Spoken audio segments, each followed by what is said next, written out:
The morning sun cast long shadows across the palace courtyard as Prince Alexander walked through the marble corridors of his father's kingdom. At 17, he had grown tired of the endless lessons about royal protocol and kingdom management.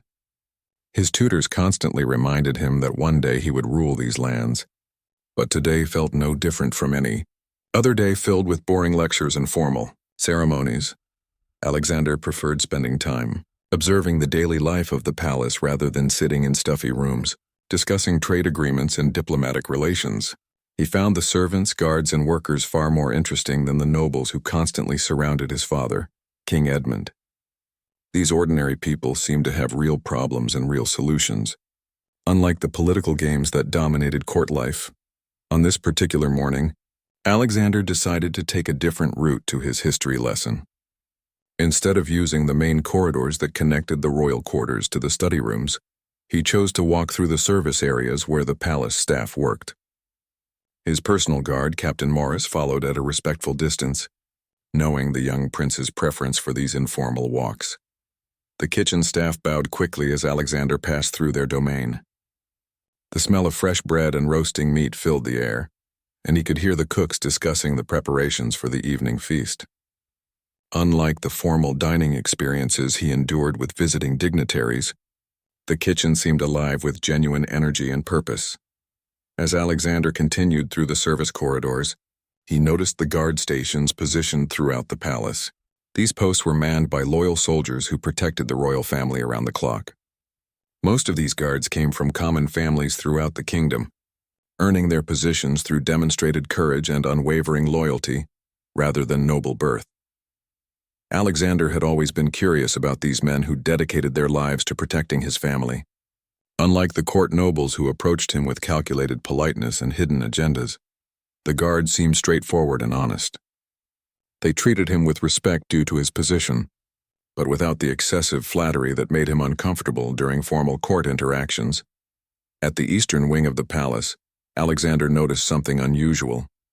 Near the armory entrance, he saw a young guard who appeared to be in distress.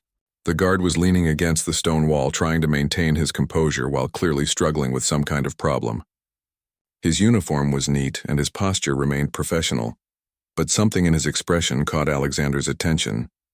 The guard appeared to be around Alexander's age, perhaps a year or two older. His name was Thomas, though Alexander had never spoken with him directly. Thomas came from a farming family in the northern province and had joined the palace guard 6 months earlier, after proving his skills during a local recruitment competition. Alexander slowed his pace, pretending to examine the architecture of the corridor while actually observing Thomas more carefully. The young guard was clearly trying to hide his distress, but Alexander could see the tension in his shoulders and the worried expression that occasionally crossed his face when he thought no one was watching. Captain Morris noticed Alexander's change in pace and moved closer. "Your Highness, is everything acceptable? Your tutor will be expecting you shortly." The captain's voice carried the gentle reminder that maintaining schedules was important for a future king. Alexander nodded, but continued watching Thomas. Something about the situation felt important, though he couldn't explain why. In all his royal training, his instructors had emphasized the importance of understanding the people he would one day rule. They had taught him that a good king must be aware of the challenges faced by all his subjects, from the wealthiest nobles to the humblest farmers. As Alexander observed, he noticed Thomas occasionally glancing toward a small piece of paper partially hidden in his palm. The guard would look at it quickly, then return to his professional stance, but the worried expression would deepen each time he read whatever was written there. The prince found himself genuinely curious about what could be troubling a palace guard during his duty hours. Palace guards were selected for their ability to remain focused and professional, regardless of personal circumstances. For Thomas to show such obvious distress while on duty suggested something truly serious was affecting him. Alexander made a decision that would have surprised his tutors. Instead of continuing to his lesson, he approached the guard station. This was unusual behavior for a member of the royal family, who typically only interacted with guards during formal ceremonies or official functions. "Good morning," Alexander said simply, walking directly toward Thomas. The young guard immediately straightened and offered a proper bow. though his face showed surprise at the unexpected royal attention. "Your Royal Highness," Thomas replied, his voice steady despite his obvious emotional state. "How may I serve you this morning?" Alexander studied the young man's face more closely. Thomas had the weathered features of someone who had worked outdoors before joining the palace guard. His hands showed the calluses of physical labor, and his respectful demeanor suggested a solid upbringing despite humble circumstances. "I noticed you seemed concerned about something," Alexander said directly. This approach would have horrified his court etiquette instructors, who taught that royalty should never acknowledge personal problems among the staff unless specifically asked for help. Thomas looked uncertain about how to respond. Palace protocol didn't provide guidance for personal conversations with members of the royal family. He clearly wanted to maintain professional boundaries, while also respecting the prince's direct question. "I am fine, Your Highness," Thomas replied carefully. "Thank you for your concern." Alexander recognized the diplomatic response but sensed there was much more to the situation. His instincts told him that Thomas was dealing with something significant, and his curiosity was stronger than his desire to follow royal protocol.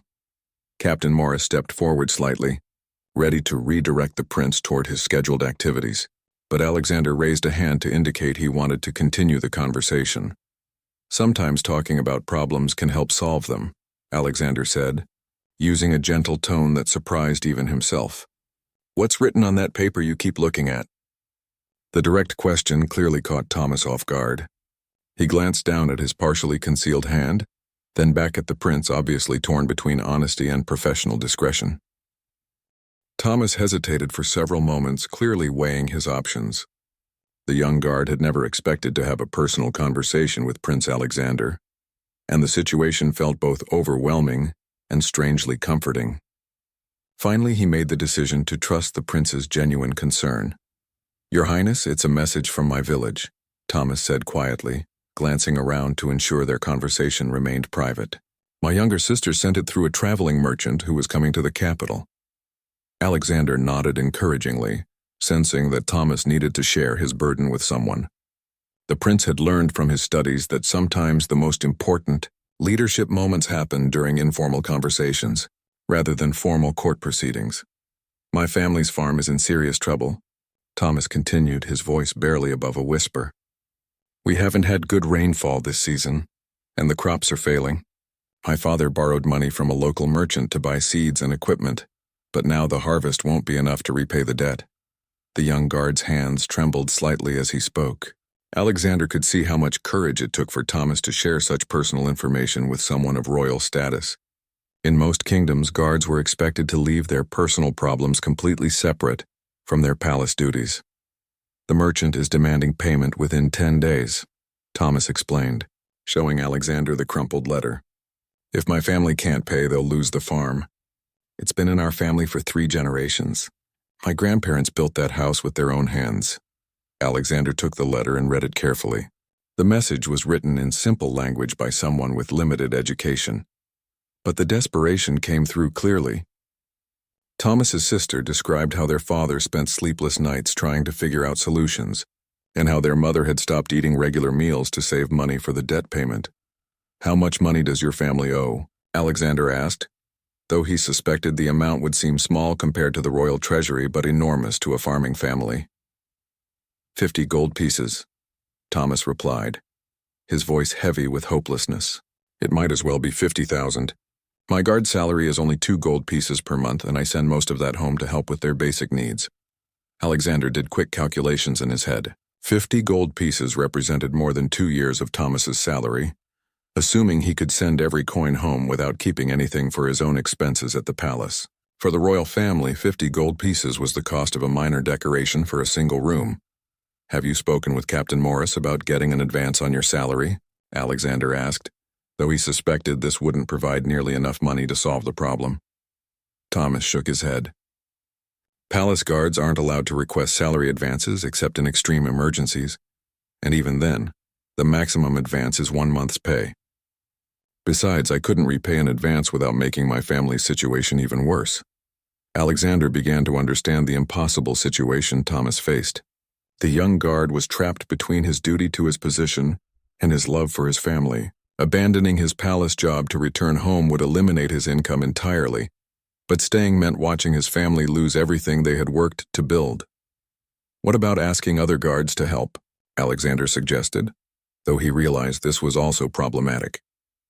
Most of the guards come from similar backgrounds, Thomas explained. They're sending money to their own families and barely keeping enough to survive here at the palace. Everyone helps each other when possible, but 50 gold pieces is beyond what anyone could manage. Alexander found himself genuinely moved by Thomas's situation. His royal education had included lessons about the economic challenges faced by common people, but this was his first direct encounter with such desperate circumstances. The abstract concepts from his studies suddenly became real and personal. "Your Highness," Captain Morris interrupted gently, "your tutor has sent a messenger asking about your whereabouts. Perhaps we should continue toward your lesson." Alexander looked at Captain Morris, then back at Thomas.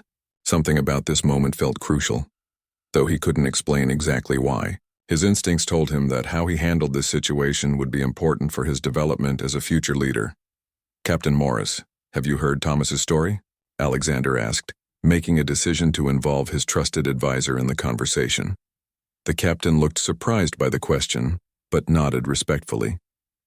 "I wasn't listening to your private conversation, Your Highness, but I couldn't help overhearing some details." Alexander turned back to Thomas.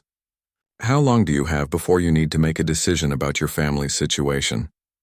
"The debt payment is due in 10 days, Thomas replied. "If I leave now, I might be able to help my father find work in a neighboring village. Or perhaps we could sell our livestock to raise part of the money. But once I abandon my palace position, I can never return." The weight of Thomas's dilemma became even clearer to Alexander. Palace guard positions were highly sought after and extremely difficult to obtain. Leaving would mean giving up not only current income, but also future opportunities for advancement and security. Alexander found himself thinking about the lessons his father had taught him about leadership. King Edmund often said that a ruler's true character was revealed not during grand ceremonies or major battles, but during quiet moments when important decisions had to be made without fanfare or recognition. "Thomas, you've served the palace faithfully for 6 months," Alexander said thoughtfully. "In that time, have there been any complaints about your performance?" "No, Your Highness," Thomas replied with quiet pride. "I've always tried to exceed expectations. This position means everything to me and my family." Alexander nodded, appreciating the young man's dedication. He could see that Thomas was someone who took responsibility seriously and worked hard to honor his commitments. These were exactly the qualities his father valued in both servants and nobles. The prince looked around the corridor, noting how other guards and servants were carefully avoiding the area to give them privacy. Word had probably spread that Prince Alexander was having an unusual conversation with one of the guards, but the palace staff respected the royal family's privacy too much to intrude. "Captain Morris," Alexander said, turning to his advisor, "in your experience, what options might be available for a guard facing this kind of family emergency?" The captain considered the question carefully. "There are very limited formal options, Your Highness. The palace has some provisions for medical emergencies, but financial problems in a guard's family aren't typically considered grounds for special assistance." Alexander sensed that Captain Morris was being diplomatically honest about palace policies while also recognizing the unusual nature of the current situation. The captain had served the royal family for many years and understood both official protocols and the importance of flexibility in leadership. Alexander spent the next few moments in thoughtful silence, considering everything he had learned about Thomas's situation. The prince realized this was exactly the kind of real-world problem his tutors had tried to prepare him for, though their theoretical discussions had never captured the emotional weight of seeing someone's genuine distress. "Thomas, tell me more about your family's farm," Alexander said, genuinely curious about the details. "What kind of crops do you grow, and how many people depend on the land?" Thomas's expression brightened slightly as he described his family's work. "We grow wheat and barley primarily, Your Highness, with a small vegetable garden for our own food. My parents work the land with my 2 younger sisters and my youngest brother. My sister who wrote the letter is 15, and she helps manage the household while learning about crop management." Alexander nodded, appreciating how Thomas spoke about his family with obvious love and respect. The prince could hear the pride in the young guards, voice when he described their hard work and dedication to maintaining the farm through difficult seasons. This year's drought has been particularly severe in our region, Thomas continued.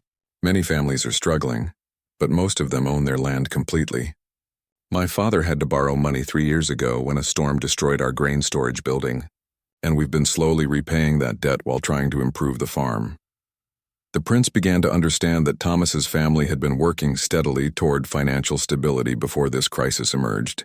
They weren't asking for charity, but rather facing an impossible situation, created by circumstances beyond their control.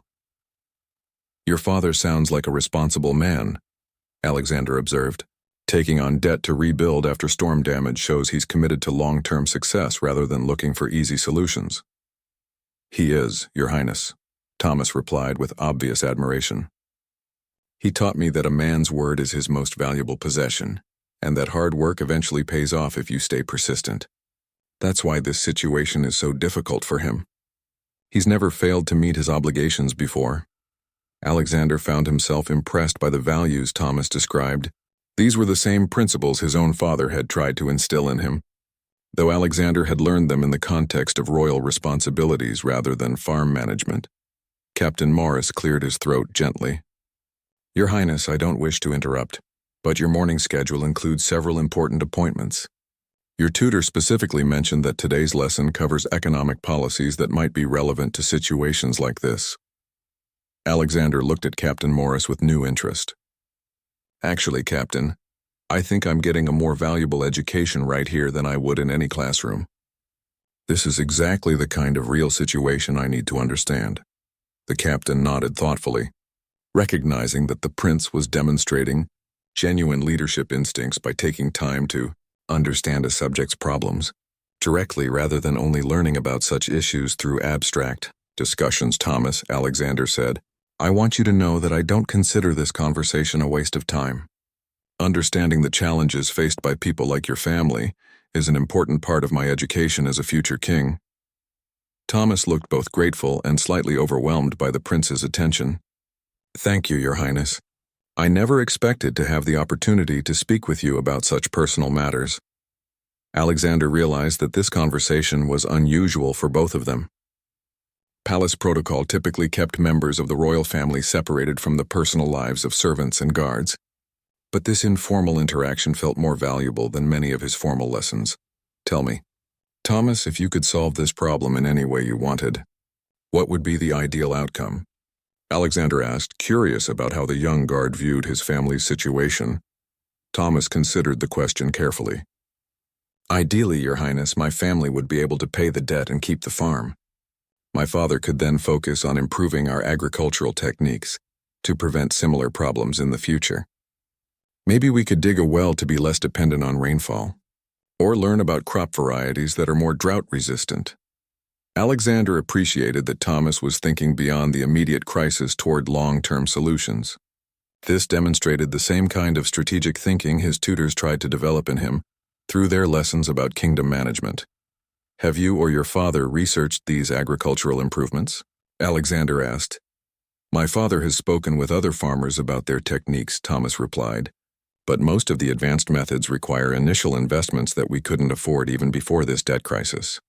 Better seeds, irrigation equipment, and fertilizers all cost money that farming families like ours don't have, the prince began, to see how Thomas's immediate problem connected to larger economic issues affecting rural communities throughout the kingdom. His father's policies and decisions could impact thousands of families facing similar challenges. Captain Morris, Alexander said, are you familiar with the agricultural conditions in the northern provinces this year? I received general reports about conditions throughout the kingdom, the captain replied. This year's drought has indeed created difficulties for many farming communities. The Royal Council has discussed possible responses, but no specific policies have been implemented yet. Alexander felt a spark of inspiration. His conversation with Thomas was providing insights that could be valuable for understanding broader policy questions. Instead of just learning about economic theories, he was discovering how those theories applied to real people's lives. Thomas, would your family be willing to accept help if it were offered? Alexander asked, though he wasn't yet sure what kind of help might be possible. Your Highness, Thomas replied carefully. My family has always believed in earning what we receive. We would be grateful for any opportunity to work for assistance, but we wouldn't feel comfortable accepting charity. Alexander nodded, recognizing the dignity and pride in Thomas's response. These were qualities he had been taught to respect and admire, whether in nobles or common people. That's an honorable attitude, Alexander said. The best solutions usually benefit everyone involved rather than simply transferring money from one person to another. Captain Morris watched the conversation with growing interest, recognizing that Prince Alexander was demonstrating wisdom beyond his years. The captain had served under King Edmund long enough to see similar moments when the king had shown exceptional insight into leadership challenges. Your Highness, Captain Morris said quietly, this situation might provide an opportunity to apply some of the economic principles you've been studying with your tutors. Alexander looked at his advisor with sudden understanding. This wasn't just about helping Thomas's family, though that remained important to him. This was also an opportunity to develop his own leadership skills by finding creative solutions to real problems. Alexander's mind began working rapidly as he considered the possibilities that Captain Morris had suggested. The prince realized that this situation offered a unique opportunity to combine his theoretical education with practical problem-solving in a way that could benefit both Thomas's family and his own development as a future leader. Thomas, I want to propose something that might help your family while also serving the kingdom's interests, Alexander said, his voice taking on a more formal tone as he shifted into what felt like an official capacity. Both Thomas and Captain Morris looked at the prince with heightened attention, sensing that something significant was about to happen. The Royal Council has been discussing ways to support agricultural development in regions affected by drought, Alexander continued, drawing on knowledge from his recent lessons about economic policy. What if your family's farm could serve as a test location for new agricultural techniques? Thomas looked confused but hopeful. I'm not sure I understand, Your Highness. What would that involve? Alexander's confidence grew as his idea developed. The kingdom needs to understand which farming methods work best under difficult conditions. Your family has experience, motivation, and a specific challenge that needs to be solved. This could be valuable research that benefits many other families. Captain Morris nodded slowly, recognizing the wisdom in the prince's approach. That's an interesting perspective, Your Highness.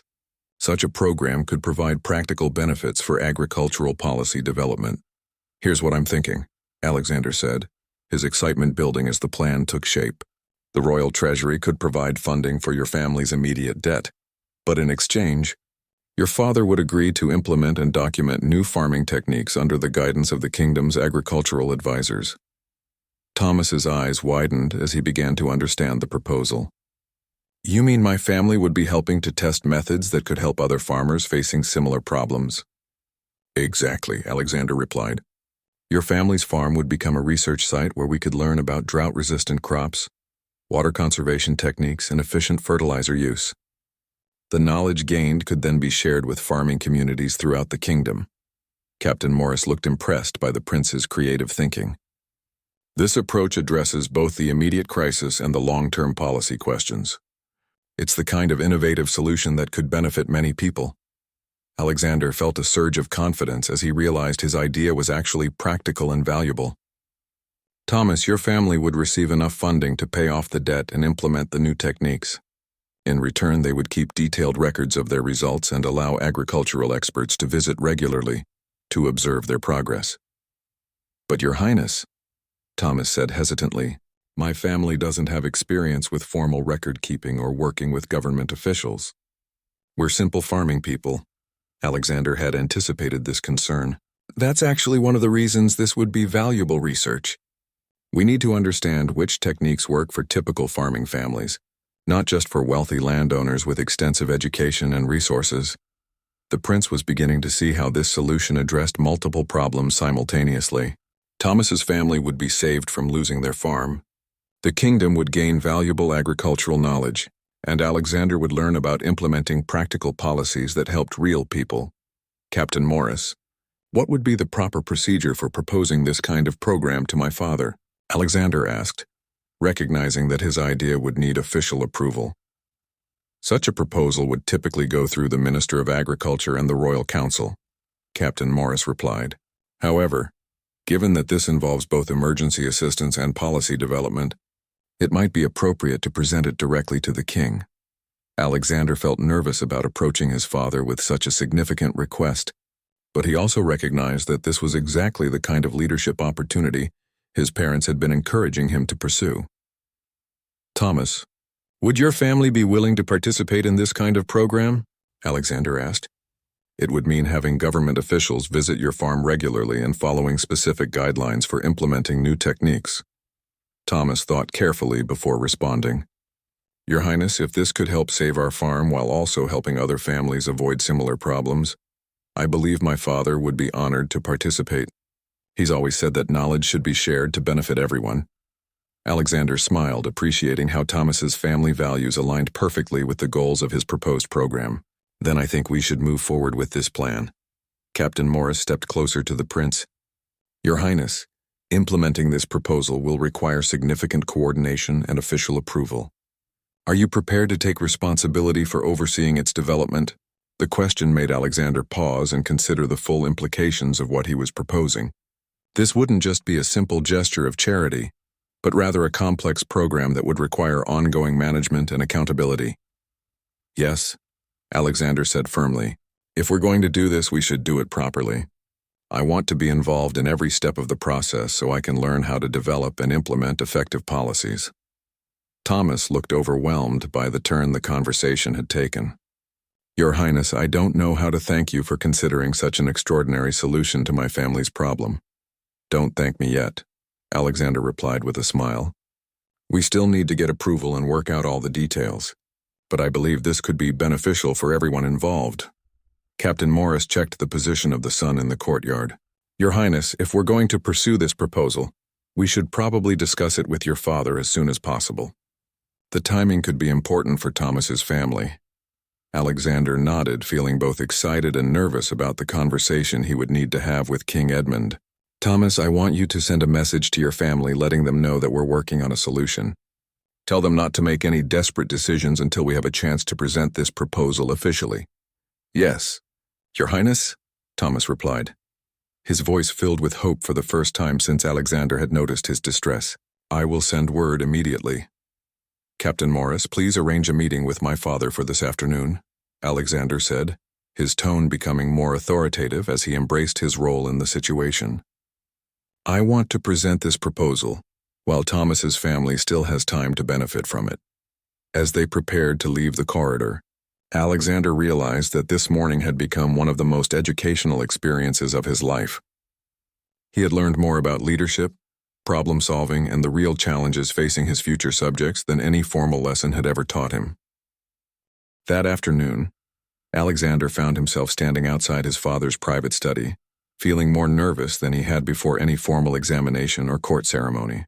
Captain Morris stood beside him, carrying a folder of notes they had prepared to support the agricultural research proposal. "Your Highness," Captain Morris said quietly, "remember that your father values innovative thinking and practical solutions. Present your idea confidently, but be prepared to answer detailed questions about implementation." Alexander nodded, taking a deep breath before knocking on the heavy oak door. King Edmund's voice called for them to enter, and they stepped into the warm, book-lined room where the king conducted much of his daily business. King Edmund looked up from the documents he had been reviewing, his expression showing mild surprise at the formal nature of his son's visit. "Alexander, Captain Morris, good afternoon. I understand you have something important to discuss." "Yes, father," Alexander replied, working to keep his voice steady. "I've encountered a situation that I believe presents an opportunity for both helping a loyal subject and advancing the kingdom's agricultural policies." The king set aside his papers and gave Alexander his full attention. "I'm listening. Please explain the situation." Alexander began by describing his conversation with Thomas, carefully explaining the guard's family crisis and the broader agricultural challenges affecting the northern provinces. He watched his father's face for reactions, encouraged by the king's thoughtful attention to the details.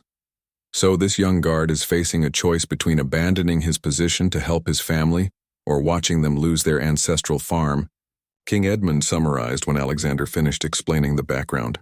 "Exactly, father," Alexander replied, "but I believe the situation could be an opportunity to address larger policy questions while helping a deserving family.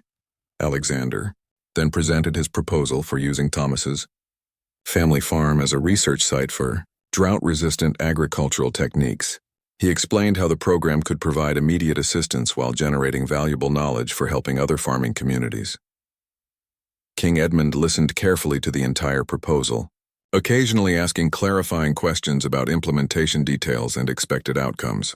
Alexander felt increasingly confident as he realized his father was taking the idea seriously rather than dismissing it as youthful idealism. "Captain Morris," the king said when Alexander finished his presentation, "what is your assessment of this proposal's feasibility?" "Your Majesty," Captain Morris replied, "I believe the prince has identified a genuine opportunity to combine emergency assistance with practical policy development. The costs would be relatively modest and the potential benefits could be significant." King Edmund stood and walked to the window overlooking the palace gardens. Alexander waited anxiously, knowing that his father often used these moments of silence to consider important decisions carefully.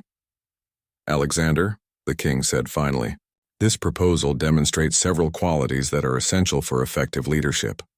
You've shown compassion for a subject's difficulties, creativity in developing solutions, and wisdom in recognizing how individual problems connect to broader policy issues." Alexander felt a surge of relief and pride at his father's positive response. However, King Edmund continued, turning back to face his son, "Implementing this proposal will require significant responsibility on your part. Are you prepared to oversee this program personally and ensure its success?" "Yes, father," Alexander replied without hesitation. "I want to be directly involved in every aspect of the program so I can learn how to develop and manage effective policies." King Edmund smiled, recognizing his son's genuine commitment to the project. "Very well. I approve your proposal, but with specific conditions. You will work directly with the Minister of Agriculture to develop detailed implementation guidelines. You will personally visit Thomas's family farm to assess its suitability for research purposes, and you will provide regular reports on the program's progress to the Royal Council." Alexander felt both excited and slightly overwhelmed by the scope of responsibility his father was assigning to him. "I understand, father. When should I begin working on implementation?" "Immediately," King Edmund replied. "Thomas's family crisis is urgent, and delayed action could undermine the entire program's effectiveness. Captain Morris will help you coordinate with the appropriate ministers and advisors." The king walked to his desk and began writing on official parchment. "I'm authorizing an immediate emergency fund disbursement to resolve Thomas's family debt. This will provide breathing room while you develop the full research program." Alexander watched in amazement as his father transformed their conversation into concrete action. Within minutes, King Edmund had written orders that would save Thomas's family farm and establish the framework for the agricultural research program. "Father," Alexander said, "thank you for trusting me with this responsibility. I won't disappoint you." "I know you won't," King Edmund replied warmly. "But remember, the real measure of this program's success won't be whether it helps one family, but whether it generates knowledge that benefits many families throughout the kingdom." Captain Morris stepped forward. "Your Majesty, should we inform Thomas immediately about the emergency funding approval?" "Yes," the king replied, "but make it clear that this is just the beginning of his family's involvement in the research program. We want them to understand that they're not just receiving charity, but rather becoming partners in developing solutions that will help others." Alexander felt a deep sense of satisfaction as he realized how perfectly his father had understood the goals of the proposal. The king had recognized both the humanitarian and practical aspects of the program, while emphasizing the importance of maintaining dignity for everyone involved. "Alexander," King Edmund said, "I want you to accompany the messenger who delivers this news to Thomas. You should personally explain the program to him and answer any questions he might have about his family's participation." "Of course, Father," Alexander replied, eager to share the good news with Thomas and begin implementing the program immediately. As they prepared to leave the king's study, Alexander reflected on how much he had learned during this single day. He had discovered that real leadership often emerged from unexpected situations and that the most effective solutions frequently benefited multiple people simultaneously. Captain Morris, Alexander said as they walked toward the guard station where Thomas was completing his duty shift. I'm beginning to understand why my father enjoys the challenges of ruling. There's something deeply satisfying about solving real problems for real people. Captain Morris smiled at the prince's growing maturity. That's exactly the kind of insight that will make you an effective king someday, Your Highness. The best leaders find genuine joy in using their power to improve other people's lives. As they approached Thomas's post, Alexander felt confident that he was about to deliver news that would change not only the young guard's life, but also provide valuable experience for his own development as a future leader. When Alexander and Captain Morris approached Thomas's guard station later that afternoon, they found the young guard trying to maintain his professional composure, despite obvious anxiety about his family's situation. Thomas had been checking his pocket watch frequently, knowing that each passing hour brought his family closer to their deadline for repaying the debt. "Thomas," Alexander called out, his voice carrying a mixture of excitement and authority that immediately caught the guard's attention. Thomas straightened and offered his customary bow, though his expression showed curiosity about the prince's return and the formal document Captain Morris was carrying. "Your Highness," Thomas replied respectfully. "How may I serve you this afternoon?" Alexander smiled broadly, unable to contain his enthusiasm about the news he was about to deliver. "Thomas, I have something very important to tell you about your family's situation." The young guard's face showed a mixture of hope and apprehension as he waited for Alexander to continue. "I've just finished meeting with my father, King Edmund, about the proposal we discussed this morning," Alexander said, pausing for dramatic effect. "He has approved an immediate emergency fund to pay your family's debt, and he has also approved the agricultural research program that will provide ongoing support for your farm." Thomas stared at Alexander in stunned silence for several moments, as if he couldn't quite process what he had just heard. "Your Highness," he said slowly, "are you saying that my family won't lose the farm?" "That's exactly what I'm saying," Alexander replied warmly. "Captain Morris has the official authorization right here. Your family's debt will be paid immediately, and they will also receive funding to implement new agricultural techniques as part of a kingdom-wide research program." Thomas's professional composure finally broke, and tears began flowing down his face as the relief overwhelmed him. "I cannot believe this is happening," he whispered. "This morning I thought my family would lose everything they had worked for." Captain Morris stepped forward and handed Thomas the official document. "This authorization provides immediate payment of your family's debt, plus additional funding for the research program. You'll need to travel to your village tomorrow to deliver this to the merchant and explain the new arrangement to your family." Thomas took the document with trembling hands, staring at the royal seal and his father's signature as if they were magical artifacts. "Your Highness, I don't know how I can ever repay such generosity." "You don't need to repay anything," Alexander said firmly. "Your family will be earning this support by participating in research that will benefit farming communities throughout the kingdom. You're not receiving charity. You're becoming partners in developing solutions for agricultural challenges." The distinction was clearly important to Thomas, who straightened with renewed dignity as he understood his family's role in the larger program. "What exactly will my family need to do as participants in this research?" Thomas asked, his practical nature asserting itself even in the midst of his emotional relief. Alexander explained the program's requirements with growing confidence, describing how Thomas's family would work with agricultural experts to test drought-resistant crops, implement water conservation techniques, and document their results for other farming families to use. "The Minister of Agriculture will visit your farm within the next 2 weeks to assess the current conditions and develop a specific research plan," Alexander continued.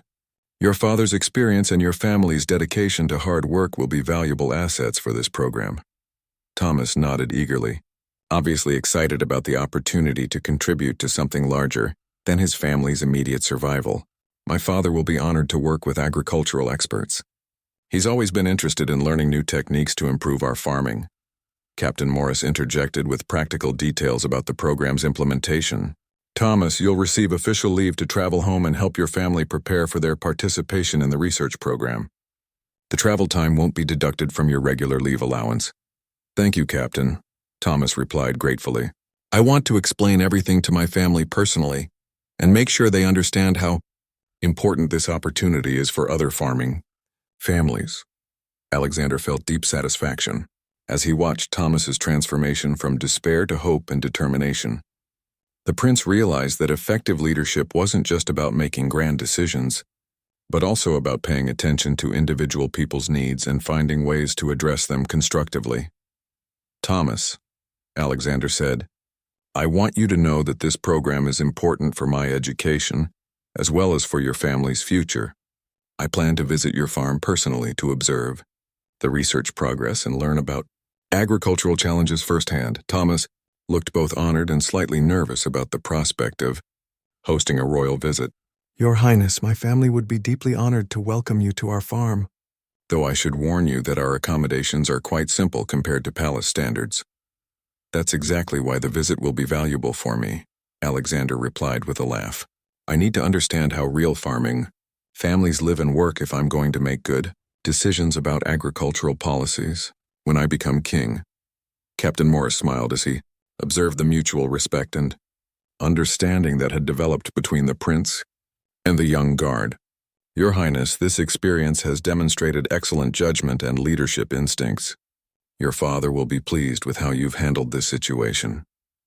As word of Prince Alexander's extraordinary intervention spread quietly through the palace, other guards and servants began to view the young prince with increased respect and admiration. They realized that Alexander genuinely cared about the welfare of common people and was willing to use his position to help solve real problems. Over the following weeks, Thomas's family farm became a model research site that attracted attention from agricultural experts throughout the kingdom. The techniques developed there were eventually implemented by hundreds of farming families, helping them survive droughts and improve their productivity. Thomas continued his service as a palace guard with renewed dedication, knowing that his position had not only provided security for his family, but had also created opportunities to contribute to the kingdom's welfare. His story became an inspiration for other guards and servants, demonstrating that their individual challenges mattered to the royal family. For Prince Alexander, this experience marked a turning point in his development as a future king. He had learned that true leadership often emerged from unexpected moments of human connection, and that the most effective solutions usually benefited multiple people simultaneously. The agricultural research program became one of his father's most successful policy initiatives, and Alexander's role in developing it established his reputation as a thoughtful and innovative leader. Years later, when Alexander became king, he would often tell the story of Thomas and his family farm as an example of how paying attention to individual people's needs could lead to policies that benefited entire communities. The lesson he learned that morning in the palace corridor about the connection between personal compassion and effective governance would guide his reign and make him one of the most beloved kings in the kingdom's history.